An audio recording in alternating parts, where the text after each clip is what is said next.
وہ ہے کہ کوئی بزرگ نا نماز پڑھنے کے لیے گئے تو ایک بچہ رو رہا تھا، تو بڑے نرم دل والے لوگ تھے، وہ گئے بچے کے پاس جا کر پوچھنے لگے بھائی کیوں رو رہا ہے تو؟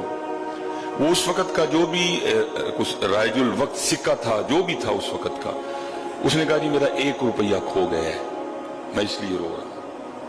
بزرگ تھے، انہوں نے جیب سے 1 روپیہ نکالا اور بچے کو دیا، فرمایا اب خوش ہے نا؟ میں کہا جی میں خوش ہوں۔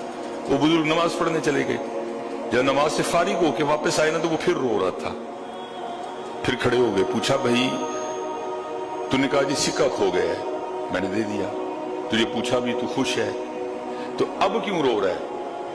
وہ کہتا ہے جناب اس لیے رو رہا ہوں، اگر وہ بھی ہوتا تو پھر 2 ہونے تھے۔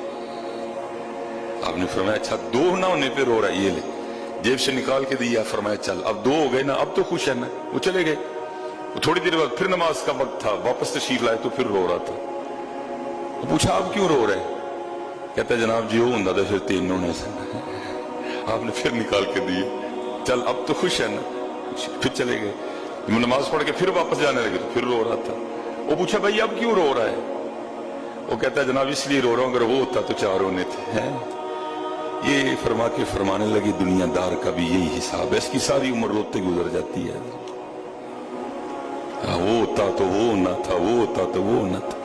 باقی حضرت یہ جس کو آپ اور میں بھرنے نکلے ہیں، یہ تو محبوب دو عالم کہہ رہے ہیں، یہ تو جان عالم کہہ رہے ہیں، اوے اللہ اس کو قبر کی مٹی کے علاوہ نہیں بھر سکتا کوئی۔ جس کو آپ اور میں بھرنے نکلے ہیں نا، اس کو قبر کی مٹی کے علاوہ کوئی نہیں بھر سکتا۔ یہ اس گنتی میں نہ پڑھو کہ وہ ہوتا تو وہ نہ تھا، وہ ہوتا تو وہ نہ تھا۔ یہ دیکھو آج میں نے اپنے اللہ کو یاد کتنا کیا ہے، یہ دیکھو آج میری عصر کی یا عشاء کی سنتیں تو نہیں رہ گئی، یہ ہم کس کھاتے میں پڑ گئے ہیں؟ وہی پھر قرآن کریم الہاکم التکاثر، اور مال اور مال اور مال، الہاکم التکاثر حتی زرتم المقابر، یہاں تک کہ قبروں کا منہ دیکھا جا کے۔ اپنے اللہ سے لو۔